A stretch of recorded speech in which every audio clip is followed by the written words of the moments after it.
Hey everyone, I'm Peter Kozodoy. I'm an Inc. 5000 entrepreneur, and I help organizations and their leaders clear up their self-limiting bullshit and realize that they're all lying sacks of crap. Today on the show, we're going to talk about how honesty and dishonesty plays into your personal life and wreaks havoc on your relationships. And we're also going to talk about how to use honesty, how to weaponize it as a strategy that will absolutely trounce your competitors. Stay tuned.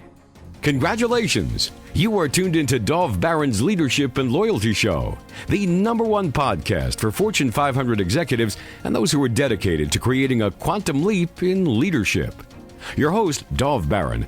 He's an executive mentor to leaders like you, a contributing writer for Entrepreneur Magazine, CEO World, and he's been featured on CNN, Fox, CBS, and many other notable sites. Dov Baron is an international business speaker who was named by Inc. magazine as one of the top 100 leadership speakers to hire. Now, over to Dov Baron. Welcome, dear friends, fans, and fellow aficionados of leadership excellence. Thank you for joining us on this episode of Leadership and Loyalty Tips for Executives. Let me ask you, what do you need to do to up-level your leadership? We've all been told that honesty is the best policy, but is it? I mean, really? Take a look around. It seems like we're living in the age of the great deceit. You might be fooled into thinking that what you need to do is to learn to be a better liar. However, I put it to you that to truly reach your greatness will require advancing levels of honesty. So how are you going to become honest enough to tap into your greatness? Well, stay tuned, because that's where we're going on today's show. I'm your host, Dov Baron. I'm here to assist you tapping into the one thing in your business that changes everything by transforming meaning into action. Curious to know more? Simply take yourself over to dovbaron.com. That's DOVBARON.com. By the way, this episode of Leadership and Loyalty is brought to you by our other podcast, Curiosity Bites. Curiosity Bites is the answer to the question, how can we bring people together who completely disagree? This is exactly what your heart and your soul and your mind have been craving. It's your chance to sit in on some real and often intense conversations with people, some of the world's most interesting people, actually, quantum physicists, holy people, philosophers, neuroscientists, astronauts, entrepreneurs, skeptics, Grammy Award-winning entertainers. I mean, the lineup is truly fascinating. Simply go to dovbaron.com and find out how you can sign up for and sink your teeth into the delicious Curiosity Bites. As always, you can find both of our podcasts on Apple Podcasts, on Spotify, iHeartRadio, or wherever it is you tune into podcasts. We always need your help in staying relevant, though, so please go on over there, wherever it is you tune in from, and do us a favor, rate, review, and subscribe to the show. If you are a regular listener, big thank you to you for making us the #1 podcast globally for Fortune 500 listeners, and we are definitely honored and grateful to be cited by Inc.com as the #1 podcast to make you a better leader. You can also listen to us on Google Home or Alexa by simply saying, play Dov Baron podcast. Again, thank you for sharing this show with everybody you know. All right, let's strip it down and dive right in. As I said earlier, to reach true greatness, I believe, requires honesty. And most people like to think of themselves as being honest. But the question is, have we learned to kind of shave the edges off our honesty, as a result become what my guest calls accidentally dishonest? As a result, have you been modeling for your people and for your culture that dishonesty is the path to the top? Also, have you considered what this accidental dishonesty is costing you and your organizational level of decision-making? So what if real, deep honesty became your most powerful business strategy? Well, that's what we're going to find out together. You see, my guest today is Peter Kozodoy. He is an Inc. 5000 serial entrepreneur, TEDx speaker, whose articles on leadership and entrepreneurship have appeared in Forbes, Inc., Huffington Post, and many other leading outlets. He's a leading business coach who works with organizations and their leaders to help them overcome self-limiting bullshit and use honesty to achieve greatness. So ladies and gentlemen, please put your hands together and help me to welcome retired star of screen and ice rink, who today is an award-winning author of Honest to Greatness, Peter Kozodoy. Welcome. Crowd goes wild. Good to be here, Doug. Good to have you, mate. Thank you so much. Appreciate it. We always like to start the show by asking this question. In this age of great influencers and everybody thinks they're an influencer, who is somebody who's had a great influence on you? Somebody we may not automatically think of, or maybe not even know. Might that person be? Oh, what a great question. I'm going to have an unpopular answer. I've actually looked at this a lot of different ways and sort of gone through phases of my life. As a young person, I probably would have done anything to sit in a room with a Jeff Bezos or a Warren Buffett. Actually, I threw a party for Warren Buffett once, so I have met Warren. That's a whole other story. And I would have done anything to get in front of those people. And actually, what's interesting now that I'm older and a little bit wiser, right? Instead of young and dumb, I'm older and less dumb, hopefully. Hopefully. It's been remarkable, Dove. The biggest lessons I've learned have come from not only folks you've never heard of, but people that perhaps I don't even know that well. Just odd interactions that I'll have. I'll meet an entrepreneur at a conference that I never speak to again, but they said one thing that completely changed my perspective on how to structure a company, right? So, I've learned to be a lot more open to everything everyone has to say all the time. And most importantly, I adopt an attitude of just asking people about their lives and life experiences. What's odd and I wish would stop is this behavior of when if someone meets you for the first time, they want to throw up all of their stuff all over you and make sure you know who they are. And it's like, wait a second, if you're smart, you're going to ask people questions. You're going to shut up and listen. And I've been able to adopt that. Whereas I think, in my 20s, I probably would have been more the former. And I'm not, this is a show about honesty, right, Dov? Not afraid. Absolutely. Well, as it says over my shoulder, stay curious. And I think that is a really great way to get to know people. I used to, at a business level, came out of the level of going to network meetings and going, oh my God, I hate these. Because as you said, people just vomit their information on you. It's like, I need a shower afterwards. That's a very good point. So let's get back to your subject, which is honesty. In the words of Billy Joel, honesty, it's such a lonely word. Everyone is so untrue. Honesty is hardly ever heard, and mostly what I need from you. Why do you think people are so afraid of real honesty? Yeah, well, let's back up a bit, right? Because I want to be clear that I'm an accidental evangelist of this topic. I did not set out to write about, speak about, or frankly, even care about honesty. It wasn't even on my radar, right? It was only after working, in organizations through my marketing agency, from startups to the Fortune 500, literally even Warren Buffett, that I realized that business, as I learned it in undergrad, was columns and rows, right? It's profits and loss. It's logic. It's sense. Well, guess what, Dov? Guess what I had to learn in the real world as a 22-year-old new entrepreneur?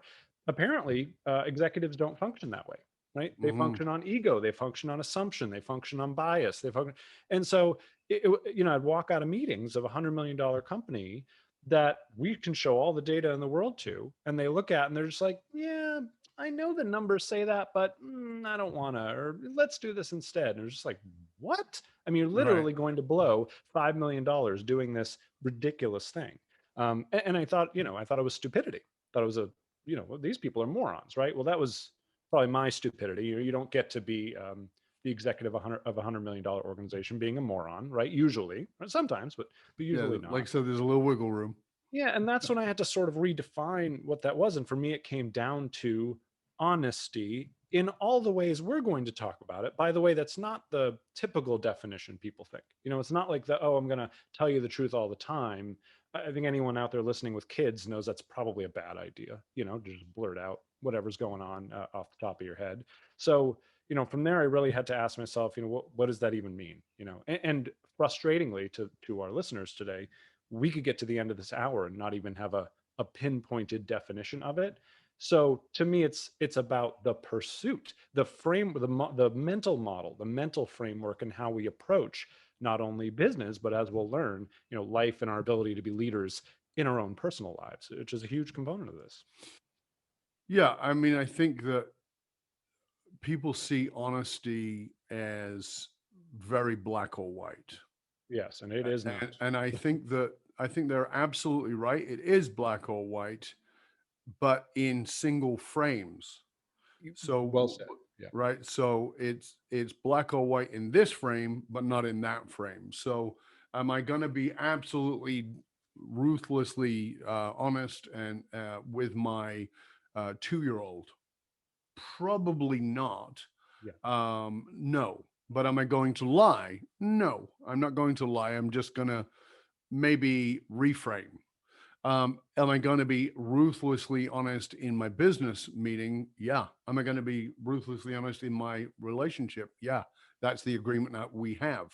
But I realize that other people can't do that, and I think that that's part of the challenge. So again, I still see. I mean, I have my own answer on this, but I want to hear from you. Sure. Why do you think people are even like we all grew up with this idea that honesty is the best policy, yet We sure people did. seem very afraid of honesty, and you've written a book about it. So tell us why do you think people are afraid of it?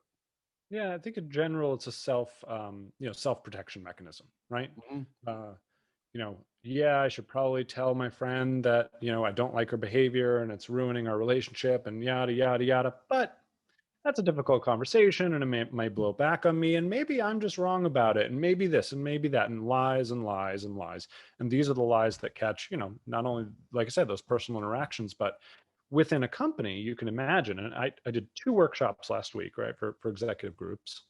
And in both days, back to back, there was at least one person, in some cases many, that said, yeah, I know I have employees in my business and they kind of suck and they're not the right people, but they do the job and it'd be uncomfortable for me to find someone new and bullshit, bullshit, bullshit, right?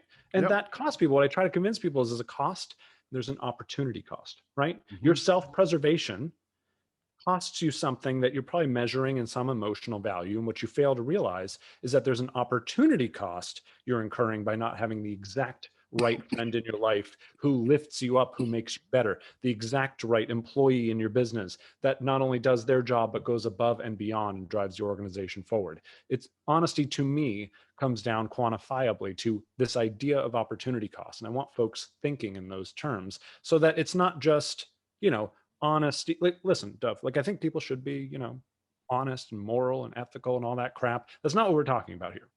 We're talking about weaponizing what I call strategic, brutal honesty, understanding how honesty influences the outcomes in our lives and creating better habits and beliefs around honesty so that we can achieve what we actually want to achieve that's in alignment with who we are, who our organizations are, and so on and so forth. So before we go any further on that, give us an example of that, because you've already moved into a different category around this strategizing and weaponizing even, so which is a strong word. So give us an example of that so people can really grasp this. Yeah, I'm sure we'll tell a lot of stories today, right? But let's go right to the top. Let's go right to the cynic who thinks to themselves, this can't possibly tie back to profitability. And Right. let's talk about a finance founder named Ray Dalio, who owns the largest hedge fund in the world, Bridgewater Associates. And by the way, their corporate strategy, their culture, their entire mantra and business model is built not on financial performance, but on radical truth and radical transparency, right? Right. Why is that important? Well, there are tons of hedge funds and tons of smart guys and tons of money managers that can make you money. Hmm. Their pitch is when you hire us, we're the ones that are actually going to tell you when we don't know something. We're actually going to tell you why we think a certain equity is falling or market is rising or that. You can watch what's going on in our meetings because we record all of them. We want everyone to challenge every idea so we're not hung up on one ego. This is what we believe. By the way, there are 160 billion reasons in their assets under management why that framework works. And when you ask yourself, with billions of dollars on the line, literally, do you really want a room full of people who are peacocking and more, making billion-dollar decisions based on assumptions they've had and self-limiting beliefs that are going on in their head? Like, of course not, this makes perfect sense, right? And yet organizations sadly don't function this way. And it makes me furiously sad, we'll call it. Yeah. So what do you mean by, I mean, is that specifically what you mean by weaponizing? Because I want to go after that word a little bit, just so people grasp that. Yeah, and there are a lot of tactical ways that I use this, right? Let me give you one. Let's talk about Domino's Pizza, right? Yeah. In 2007, 8, Domino's Pizza put out surveys, figured out they had a problem, which is that customers thought their pizza kind of sucked, right? Yep. And very, very wise chief marketing officer put out all the surveys, got that data, and he said, you know what, I want to know what the executives think. So he gave the same surveys to executives. Of course, the executives are like, pizza's fine, right? It's good. Oddly enough, you think about, who's the Domino's buyer? Well, that's your college age kid who is broke and orders pizza 3 times a week, right? The furthest person from that demo is probably the executive who lives in a 10,000 square foot mansion and doesn't order Domino's pizza, right? So let's first frame it that way. So he took the data back and he said, well, listen, here's where we're at. The customers don't like the pizza. They're saying it's not that good. They're saying there are better alternatives in the market. You all think it's fine. What do we want to do about this, right? And they had an opportunity there. They had an opportunity to change. Well, here's what I mean by weaponizing, right? They could have just put a better tomato sauce on their pizza, but they didn't do that. Instead, they launched a campaign. You may remember this. I do remember it very well. I've actually cited it. It's brilliant. Amazing, right? So they put their brand new CEO, J. Patrick Doyle, he was like a year on the job, on a national television commercial. And J. Patrick Doyle holds up a pizza that looks like crap. And he says, hey, America, we're sorry. This isn't acceptable. You deserve better than this. And we're going to fix it. We're going to do something about it. And they brought cameras into their kitchens and published those videos of debating on ingredients and recipes. They took cameras out to people's homes and said, hey, here's our new pizza. Will you please try this? Tell us what you think. Took those videos, put them on YouTube. If you had just thought to yourself when you saw, the CEO on TV smashing his own product, wow, that's a company that is not afraid to be honest about what's going on inside its own walls and what it needs to do to change. If you had recognized that and you had bought their stock at that moment, you would have had a more than 3,000% return over the next 10 years. I mean, is that what it was? Really? I didn't know that part. Craziness, right? And people, I've had people go like, yeah, there was a bull market there after 2008. Yeah, go take a look. They trounced the S&P by like 26x, something crazy like that. Yeah. By telling people that their flagship product was terrible, right? Yeah. This is what I mean by weaponizing it. Not just being honest, but pointing to the honesty. By the way, this works interpersonally as well, which I'm sure we'll get into. Yeah, of course. So that is, I mean, I remember that, we suck. It sucks. That campaign was absolutely fabulous, and I really loved it for exactly the reasons you're talking about. So let's get to the more personal side of it, because what do you say? I mean, obviously you're doing these workshops, you're helping leaders from large organizations. What do you say to the leader who says to you, yeah, this is all well and good, but I live in the PC world, the politically correct world of the cancel culture, and being honest can have devastating consequences?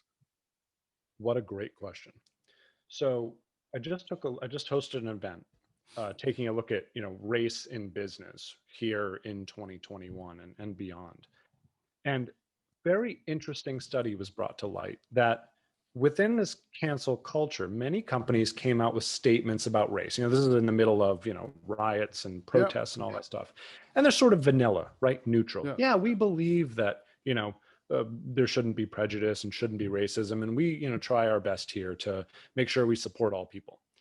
The sentimentality of, and they measured this by tweets and posts and sort of rating them as positive, negative, neutral.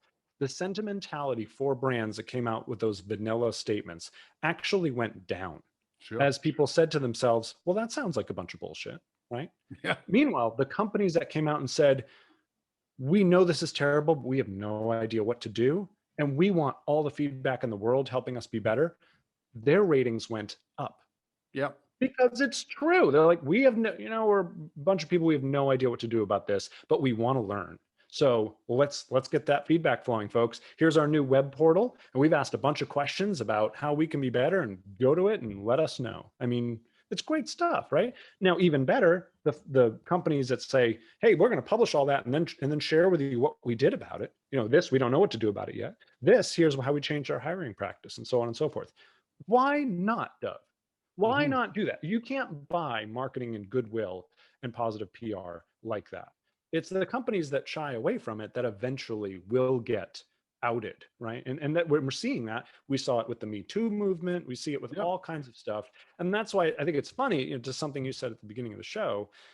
I have had people say to me, like, Peter, what do you mean honesty? There's more dishonesty than ever. Look on the news. And I said, exactly. Look at the news.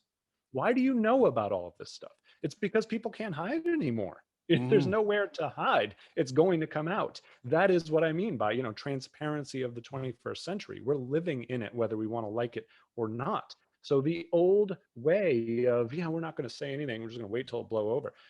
A, it doesn't work. B, what a missed opportunity. What a Well, missed opportunity. yeah, I mean, there's no doubt that we're living in this age where there's always a potential camera on you, and the impact of that can be Oh yeah, quite absolutely. devastating. But I want to bring it back to what I was saying earlier, which is at a one-to-one level, because people are very afraid of honesty at that level. They're very afraid that, they're going to get Me Too'd for giving a compliment, or they're going to get, caused up for sexual harassment because they said nice blouse or nice shirt or, whatever it is. Totally. And this, I hear that defense for dishonesty. So talk to us about how you confront that, because I'm certain you've been in that room with that executive who said, I can't be honest, it's not okay. Totally. It happens all the time. So, a couple things. One is opportunity cost. It's my job to illuminate for people the opportunity cost they miss by not being honest. And we can go over, business case after business case of that, right? So there's that executive level issue where, I usually ask the question, if you knew that other executives in the room were lying about their true feelings and their insights about the company and what they think they should do, like, don't you think that hurts you? And yeah, there, Mm-hmm. of course, when it's someone else. Oh yeah, absolutely. Yeah, yeah. Now, personally is very interesting, right? Mm-hmm. And so we have to ask ourselves, where does honesty fail? Where honesty fails, Dove, is that it surprises people. When you come up to someone and you say, hey, that report you did, that was total trash. I mean, I really need something better than that. I've gone, marked it up. Here you go. Please do it again. When the person gave you that report, their assumption about it was, wow, I did a great job on that. Right? I mean, otherwise they wouldn't Yep. have submitted it. They did the best that they thought they could, right? Now we can Yes. debate that, and then it's the shock factor, it's the surprise that hurts them. Mm-hmm. Now, contrast that with a telegraphing approach, which I teach. And it goes like this. Listen, read your report. Thank you for submitting it. I have feedback about it, but as I was thinking about it, the last thing I want to do is hurt your feelings with the feedback. So what, how do you, would it be okay if I'm direct about it? Is that all right? I don't want to hurt your feelings. And what do you think the person's going to say? They're not going to say, oh, I'm a weak human being. I can't take it. Don't tell me. They're going to say, no, no, I could. Oh yeah, I can take feedback. Me. Yeah, yeah, definitely. Tell me. Right. Mm-hmm. Same feedback. The difference is you've done the work to lower the ego barrier. And whenever we telegraph things, oh my gosh, I just had a comment to say, but I'm afraid it's somehow, sexist or something. And of course, people are, as your background says, curious. So no, no, say it anyway. Sure, I don't want to offend anyone. Yeah, now everyone's ready to hear it, right? Right. And so that to me is the main difference. And imagine for a moment that you have two cultures. One is we're afraid to say anything, so nothing gets said. And the Mm-hmm. other is we have ingrained in the culture that, hey, someone's going to be self aware. They're going to telegraph all that. And then, by the way, it's our responsibility to hear them out because we don't, typically we don't hire assholes. So we're doing our best here. We're all human. And if we're not going to have the open conversation, how the hell are we all going to make changes, right? If Mm-hmm. everyone's just stuck in their own head. Yeah. Culturally, if when I can indoctrinate that into an organization, it's magic. I get comment after comment, like, oh my gosh, Peter, this is so freeing. I don't have to be afraid anymore. I got to know my colleagues better. I didn't even know their aunt suffers from mental health, and so does my sister, and we got to bond over that. But all this stuff, right, is sort of pent up within us as social human beings. And it's, again, that opportunity cost is massive, both professionally and personally. And again, I think that there's a misunderstanding of honesty, and we will even use the term brutal honesty, and I know, because that's where I come from. I come from a place of brutal honesty, and I decided that's terrible. That's a terrible, terrible thing to do. I don't want to brutalize anybody in any way, shape, or form. And this is my understanding, my interpretation, and how I work and what I do with the people I work with, which is I want compassionate honesty. So what does that mean? And it's much like you were saying before, which is, being willing to provide a lubricant to the honesty. That's what I use, the term I use. Provide a lubricant to the honesty, that it's not blowing smoke up anybody's skirt, but it's like, I need to be really honest with you about something that's not working here. Are you interested in that feedback? By the way, if if that person says no, okay, we need to find somebody else. Okay, exactly. But it's not about brutalizing people, and I think that oftentimes, because, and as you said, because of this shock factor, the other piece of this from a psychology point of view, which is my background, is that I think that a lot of the times that people are not honest and then are brutally and mean around their honesty is because they're not honest, meaning it's gotten pent up so much that Like now a I can't volcano. bear it, and it's gonna explode. And so what comes out is actually quite mean and vicious. Yeah. But as you're proposing, and I really love that about the book and what you're doing with it, is to say, hold on, you have to start there. And so that now becomes the ingrained culture, is we're going to tell the truth, but we're never having an intention to hurt, but we are always having an intention to be clear. And Right. and I think that that's where the distinction is. Do you have some input on that piece around compassion versus brutal?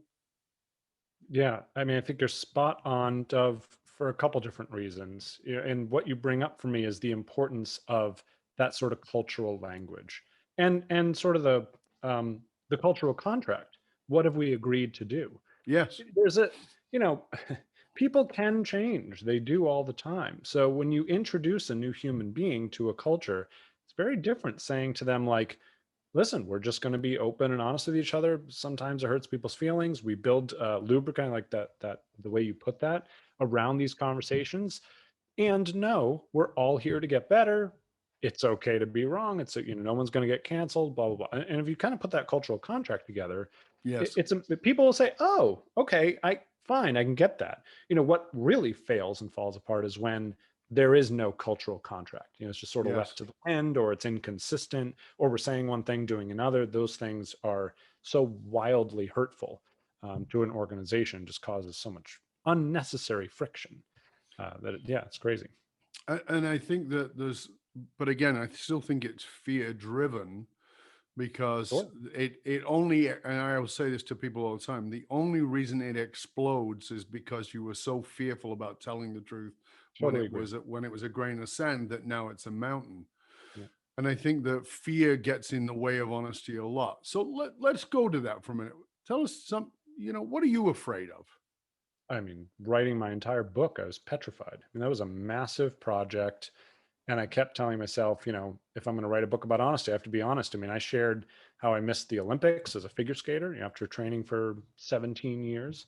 I revealed how, I all my life wanted to go to Harvard, applied to Harvard at 17, didn't get in. I mean, both those things sent me into a huge depression heading into college, that I fought for many years in my 20s, proving to myself that I was good enough, right? And trying to get back on that horse and struggle through that, as a startup founder, not knowing my ass from my elbow. So, I think what I've learned is two things. One, of course, the power of, honesty and its cousin, vulnerability. Yes. And I also learned that just any of my base beliefs, what I call cornerstone beliefs, are probably just BS, built on sand. Because Yeah. I would have been the guy at 24 that if you had said like, Peter, the secret to all this is like honesty and vulnerability, I would have said, what the hell are you talking about? Like, I don't give two craps about those things. No, they don't drive business. That's, and I had to learn the hard way that I was wrong about that. Right. After seeing it and being pounded into me, I finally had to admit, like, oh, these things actually matter for reasons I didn't understand about how people work. I love that you have a psychology background, because as I like to remind the executives I work with, we are not managing people, we are managing egos. And until we understand the difference, then we can't build frameworks around this to actually do it effectively, like many of the folks in my book have done. Who is somebody, and likely cited in the book, who's really doing it well? I think Dan Gilbert has been the master at it. He's the founder of Quicken Loans, right? That built Rocket Mortgage. So at the beginning of this, I was, did a ton of research, and one of the TV commercials I could not get away from was Rocket Mortgage, right? And as a millennial, it made so much sense to me. I'm like, yeah, why would I want to kill a tree to get a mortgage when I can just go on my phone, right? The phone knows who I am. This should be, I feel about that like I feel about voting. Like, really? Voting? Like, are you kidding me? The phone knows who I am. Let me register and vote. Takes 2 seconds, right? Cleans up all anyway. Get off my soapbox. But from the the question I had in mind was, when you look at mortgage providers in the United States, you have massive giants, Wells Fargo, Bank of America, et cetera, right? And here comes Quicken Loans. At the time, was a privately held company. Didn't have nearly the human resources, nearly the financial resources. And yet here comes Rocket Mortgage, completely steals the mortgage origination market, and they've done fantastically ever since. How, right, was my question. As I dove in, and I was able to speak with their CEO and get into their culture and all that, their culture is as defined as Ray Dalio's principles, right? They have what are called isms, and those isms came largely from Dan Gilbert, but have morphed over time and have involved lots of his team members and actually the organization at large. Everyone's responsible for these things. Then they have the most wonderful rules, like say yes before no. And it's not who's right, it's what is right. They have all these like just wonderful beliefs about how they need to move an organization forward. So there's a great video on YouTube, and there's this employee there, and she's talking about how she went to her manager with this great idea, and she's explaining it, and the manager cut her off, right? Wouldn't even let her finish. Kind of rude.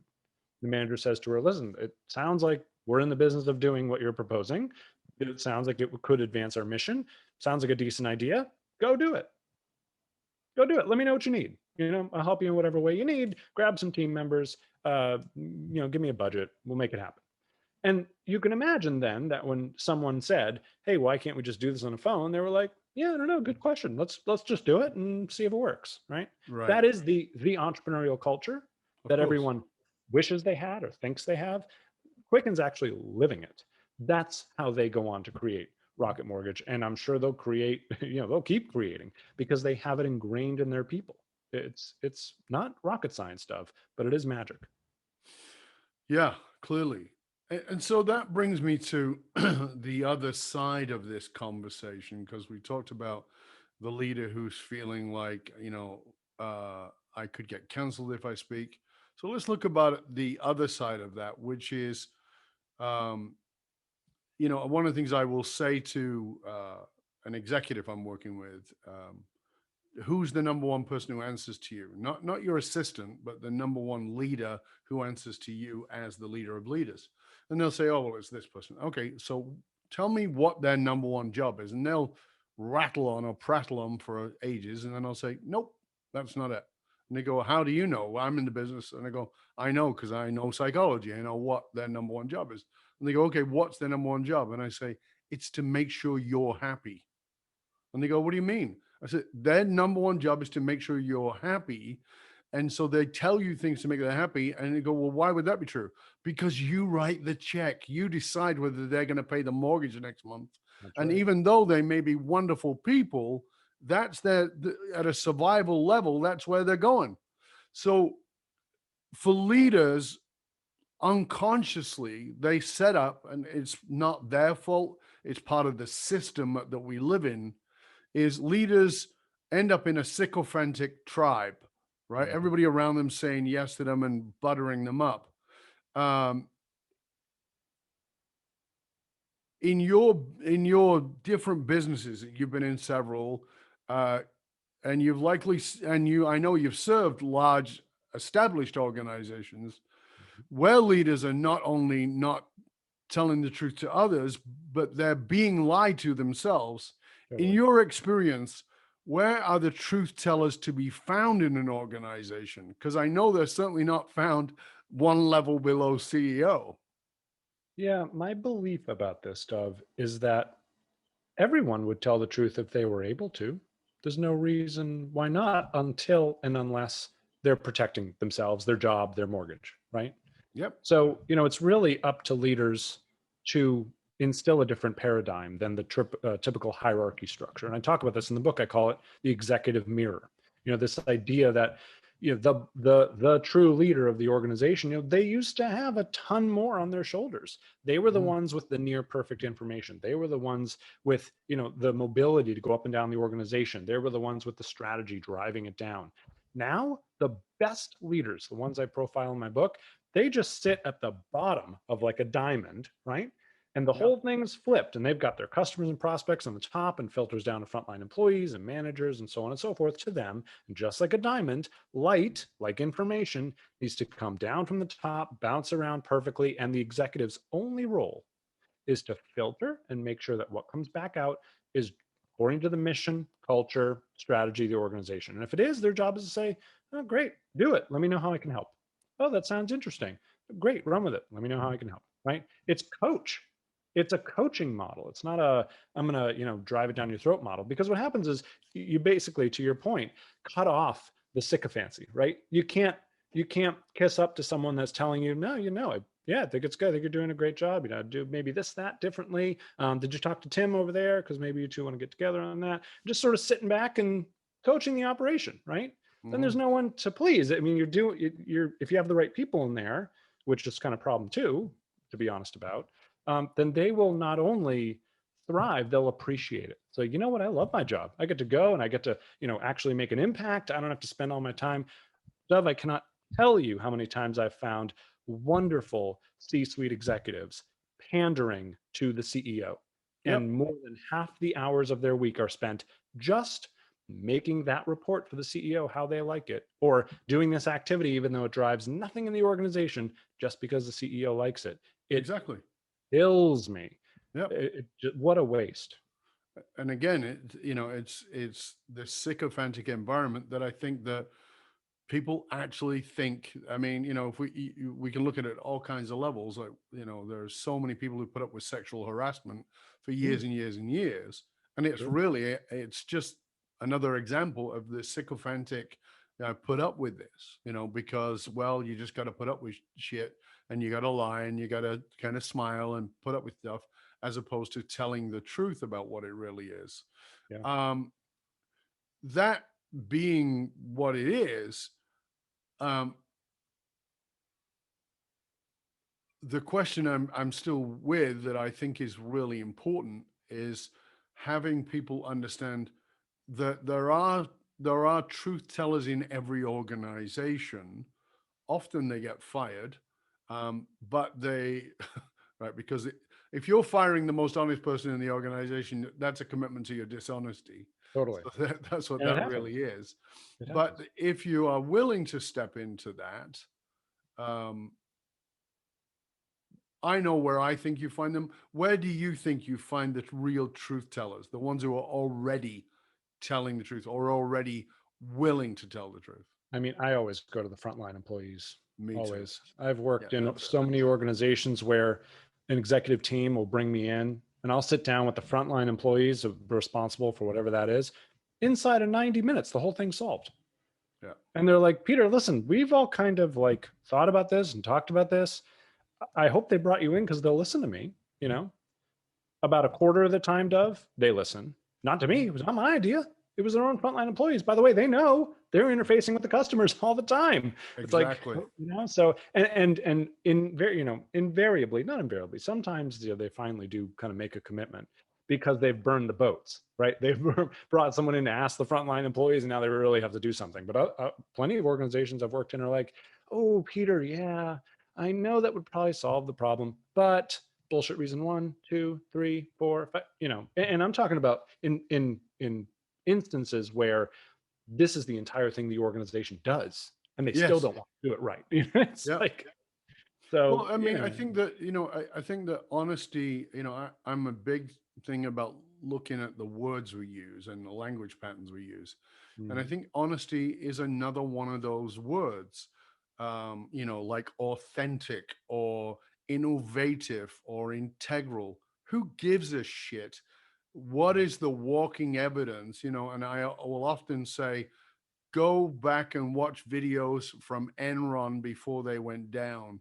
They Yeah, always right. pointed to the values on the wall in their office, and they were a lying bunch of assholes.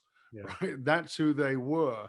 So the fact that you throw the word around, well, we're very honest, talk to us about that confrontation, because when you go in, with your honest to greatness philosophy, I'm betting, and I think I'm not a betting man, but I probably put some large money that most of those executives saying, I'm very honest. In fact, maybe I'm too honest. Maybe I'm too brutally honest.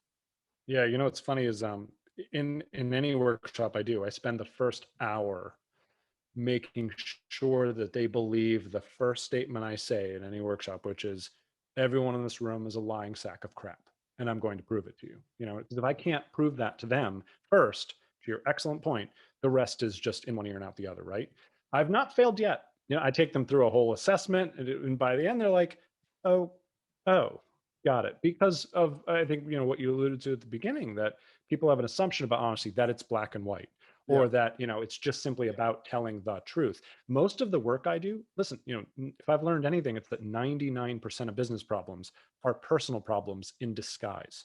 Absolutely. That is a whole level of honesty here, that if I can't prove to the CEO that his sales problem is really a confidence problem, or that their operational problem is really an assumption about business culture problem, like if we can't trace back these things to those self-limiting beliefs, those key assumptions, the building blocks of our behavior and our patterns and our habits, then the rest is just it's just lost. Yeah. That's kind of why I got into this work. Again, I did not mean to get into this work, Dove. I looked at organizational performance and went back up the ladder and back up the ladder and back up the ladder, and kept asking myself, well, what's the root cause? What's really at the heart of this? And to me, it is a fundamental lack of honesty in all the nuanced ways we're talking about it. So for those leaders who is like, well, I'm very honest, I'm brutally honest, and you've walked them through the hour and they've got it. Okay, I'm a lying sack of doo-doo. Yep. Where do and they're watching, listening to us right now, going, oh, well, I don't think it's a problem. I am honestly. Where do you start with getting them to step into this level of honesty? You know what a great exercise is? And I get the most interesting emails off this exercise, right? Pick a problem that your organization's facing and send out a mandatory anonymous questionnaire and ask people, how would you solve it? And then ask them, why do you think it hasn't been solved already? And see what they say. Anonymous. Make sure it's anonymous. It's amazing what people will say when things are anonymous, right? And one of the first things I do is retrain leaders how to conduct meetings. Things like never take a straw poll. Straw poll. What does everyone think of this idea? Well, the person with the strongest opinion is like, yeah, good, right? The person who's more thoughtful and maybe doesn't speak up enough about, the one that sits in the corner and never says anything, you need to ask them, but they're not going to say anything because they're preserving their job. People have to understand all these dynamics and put in place very simple things like an anonymous poll to protect against them, right? And so it's really what's interesting is honesty is a fuzzy wuzzy concept. It actually comes down to very actionable tactics that anyone can do. They just don't think about it. They don't give brain power to it. And that's the biggest piece of feedback I get is like, I actually never stopped and thought about this at all, ever. Really? And that's sort of step number one. Yeah. Step number one. Admit you have a problem. Never. No, because they make the assumption, to your point, I'm already honest, right? I'm already honest, right? My wife said that about this book. She's like, people that really need this book, they're never going to read it. They're going to look at the title and never pick it up. They say, I'm honest. She said, the people that get it on a deeper level, they'll pick it up and read it, but they don't need it.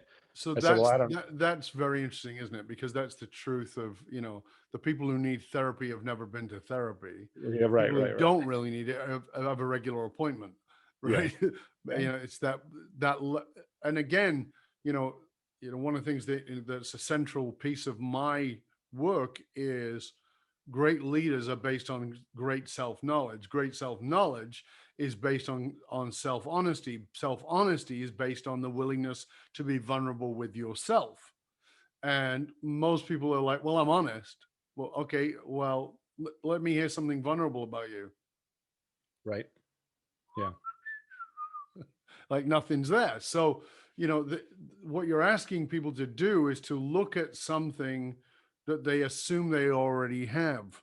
You're asking them to, and so that's the for me, even when I saw the title of the book initially, I was like, yeah, the barrier to this book is the people who need it won't read it.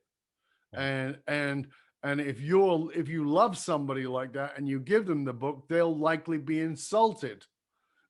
Yeah, I tell people that. I'm like, don't give this to your friend with a wink, like, oh, you really need this one. Like that won't go over well, right?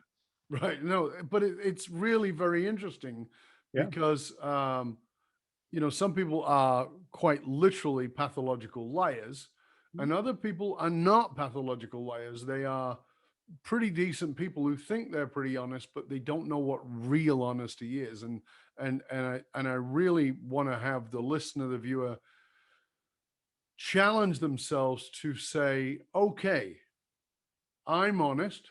All right. That may or may not be true, but be willing to put that to the side and say, well, let's find out how it works. Right. In the context of business by reading this book or walking ourselves through some of these exercises in the book to test that out. And I think that that's a bigger, more important thing. So can you become curious by pushing your own perceived understanding or belief about something to the side? So, as one of the things I'll say to leaders is, okay, you think this is the solution to the problem, right? And they go, yeah. I go, have you ever heard of a book called The 4-Hour Workweek? Most people have heard of that book. Yeah. And they go, yeah. And I go, who is it by? Some people know, some people don't. Okay. So Tim Ferriss, great guy, does great work, did an amazing entrepreneurial process. All right. Now, here's what you should know. Tim didn't like publishers for good reason. And one of the things he didn't like was he didn't like them picking titles for his books. He thought it was a terrible idea. So he came up with a title for the book and they thought it was terrible. And they came up with a title and he thought it was terrible. So he was working on the presumption he knew better than them, and they were working on the presumption they knew better than him. And what he said was, let's put both of our truths to the side and test it. Let's just ask people what's most interesting. And that willingness to put what you believe to be true or right to the side, including the statement about I'm honest, and go, well, let me find out what is the test of that, is very clear in this book in Honest to Greatness, is that it allows you to put yourself in the water and say, well, do I really swim with this? Am I on this? Or am I paddling in the shallow and telling myself I'm swimming, but I'm really not in the ocean here? And you're asking people to step into the ocean of swimming, of honesty. That's, 90-something% of people, I would say, Dove. I mean, maybe you have a different estimate, but if I think about just people I meet on the street, people whatever, this is the thing I wish for the world, right? That everyone can set aside their own ego and realize the actual truth, which is that what I believe doesn't matter because it's not the truth. It can't be, Right. And we know this because we have these phrases in the English language, like we have this his story and her story and then the truth. Mm-hmm. So we get this, but then when it's us, we're like, but we're different. But I'm actually the smart one. I'm actually the honest one, right? And I love your call to action, like challenge yourself. because you don't know what you're missing. You don't, Right. I didn't know. Dove doesn't know. None of us know. And if I know every listener out there would agree with the following statement: I am like an onion, right? People like to believe that about themselves, like, oh, I have so many layers. Well, then honesty must be one of them. Wouldn't you be just mind blown to know what you might be missing in those layers by understanding whether you're honest or not? I mean, I think you put it really well, Dove. Thank you. So you said that you didn't start out with the idea of writing a book about honesty. No, not at all. So let's go to that for a minute. And you know, life is a journey, and I'm very clear about that. And everybody likes to, you know, we look at these stories of the people. Oh, you know, there's this guy who wrote this book, and he's kind of famous because of it. Blah blah blah blah. But that's a journey. And it's a journey that's not ended, but we look at it as an end and we say, well, there was a beginning, but we don't often pay attention to the middle, what I call the catalystic time. And the catalystic time is not the same as a moment where things happen. I fell off a mountain. That was a moment. That was not where the change took place. It was in everything that came after that. What is, you know, when you look back, what is something you realize now really blocked you from having the kind of depth of success, not just success, but the depth of success that you really wanted to have? What was So blocking let's you? talk about the block as a door.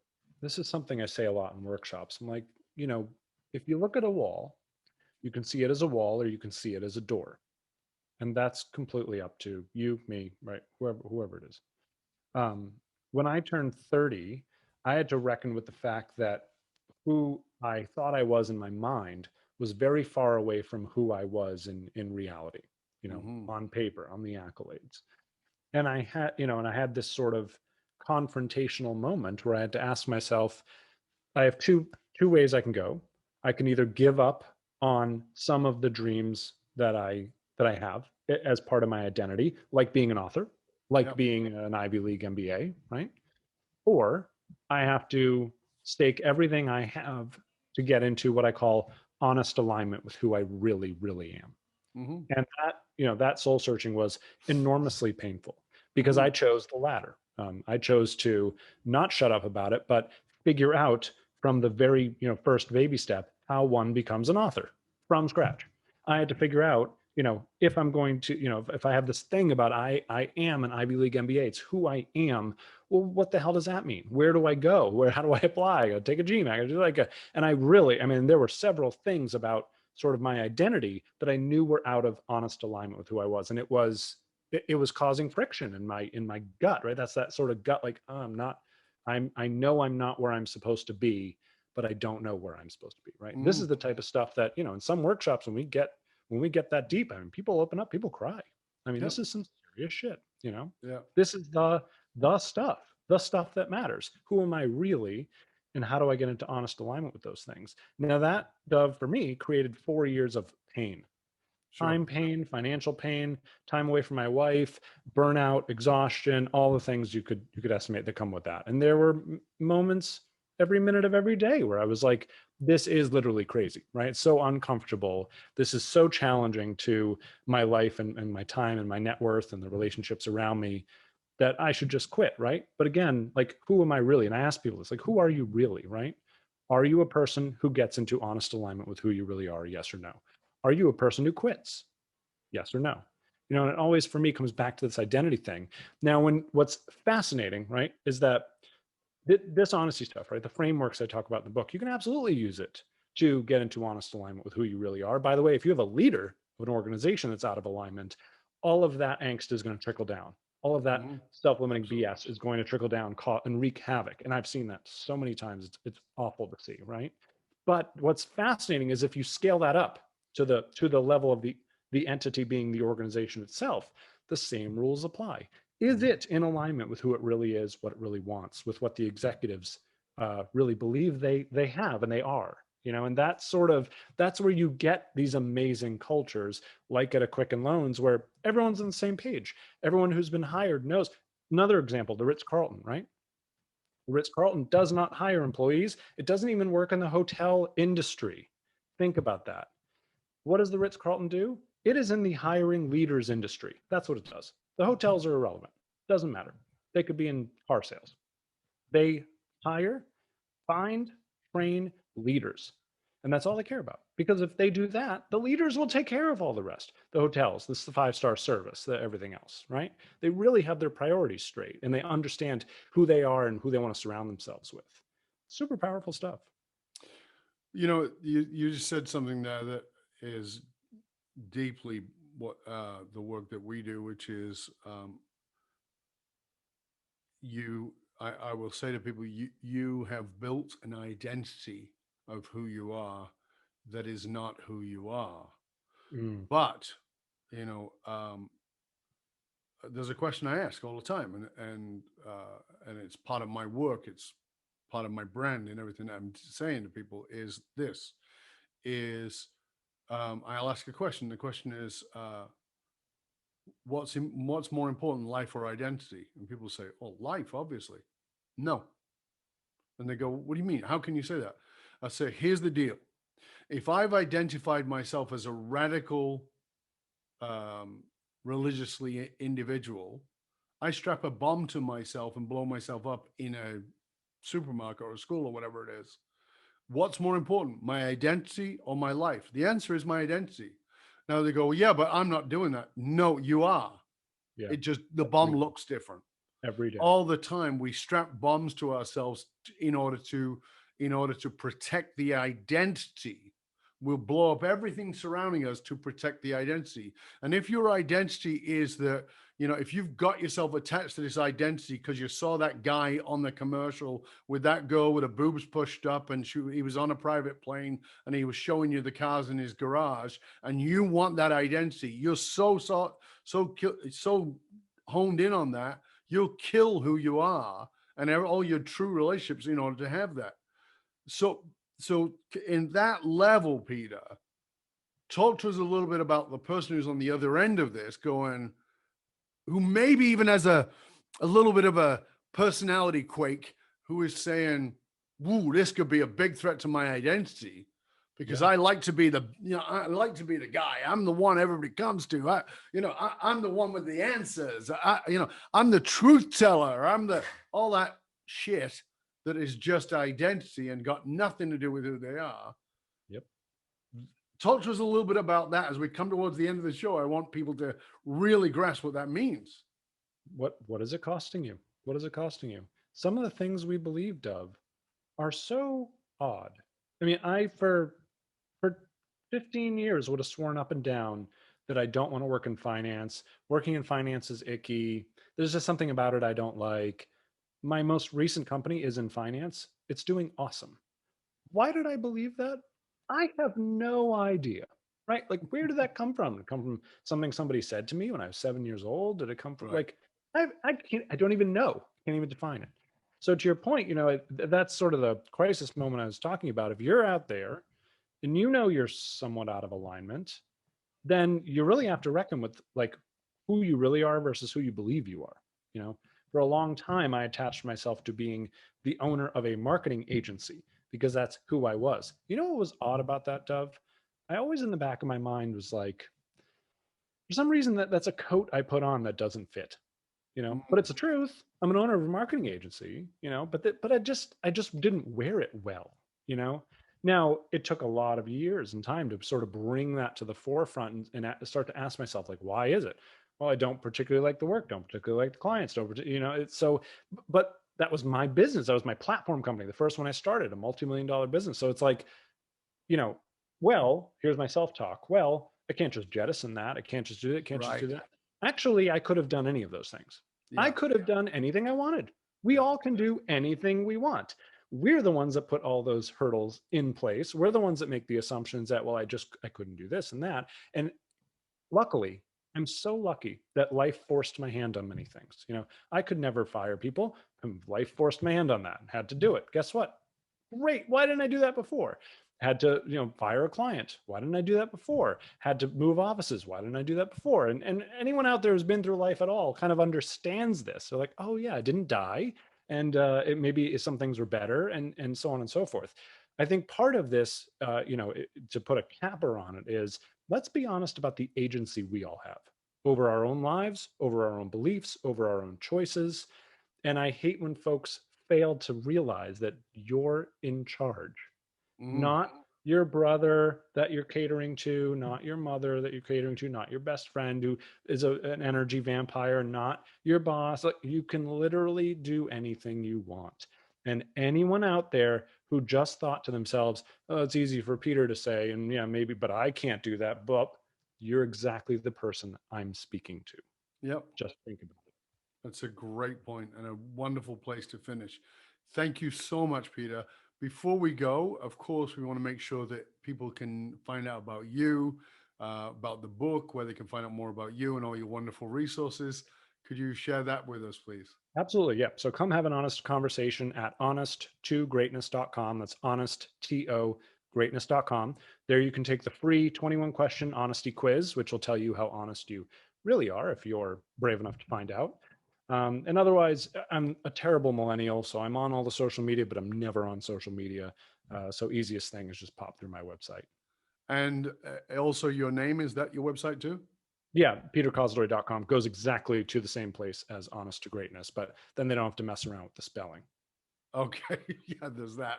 Well, we'll make sure that we we'll make sure that we post all the links to your Twitter, your Instagram, your LinkedIn, all those kinds of places, as well as the websites, so that people can find you and find out more about you. And the book, of course, is available on Amazon and all the usual places where you would find books.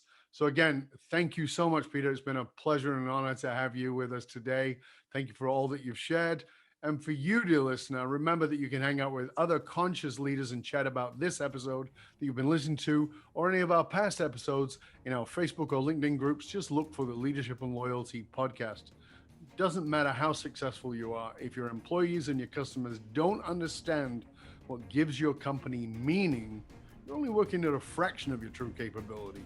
To find out how you can hire me, Dov Baron, as a speaker or leadership strategist for yourself or your organization, go to dovbaron.com, because unified meaning is the one single monolithic difference between mediocrity and greatness for all individuals and companies.